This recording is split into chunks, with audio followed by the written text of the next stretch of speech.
Hey everyone, Chris Russell here from CareerCloud.com.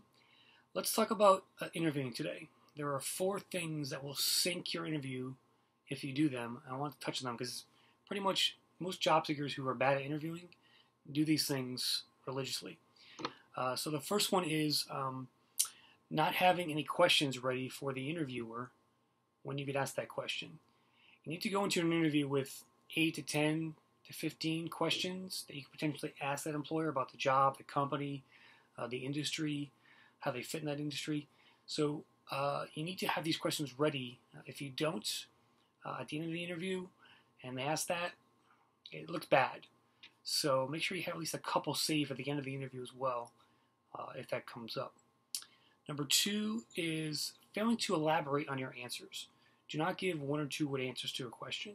Follow that up with an example or a time like the time when you did this at the company, previous employer. Elaborate and give the interviewer more context about your past role or about the question in general. Number 2 is failing to do your research. So if you go into an interview not knowing anything about the company, not knowing anything about the interviewer too, that's usually a major gaffe, and that will sink your interview as well. If possible, if you know who you're going to interview with, look them up on LinkedIn, Google them. Maybe you can find something interesting or unique about them that you can use to talk about in the interview, and that'll help you stand out overall as a candidate. And the number one thing that will sink you in an interview is saying that you're nervous. All right, a lot of job seekers fall into this trap. They are nervous. That's clearly sometimes happens, but if you say that, it's going to make you look bad and weak, and the interviewer might just have pity on you instead of really considering you a serious candidate for the job. So whatever you can do to calm your nerves beforehand, to pump yourself up, do that. Listen to some great music before you get in there. Have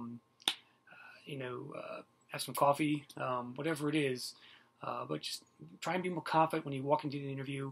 Don't be nervous. Maybe a mock interview with a friend might help with that, but you definitely want to practice your interviewing skills as much as possible so that you become less and less nervous as the interviews go on. So those are my tips. Avoid those at all costs, job seekers, and your interview will go much better. We'll see you next time on CareerCloud.com. Don't forget to check out CareerCloud.com/jobs for great job listings in your area. Thousands of jobs. Check it out. CareerCloud.com/jobs. See you next time.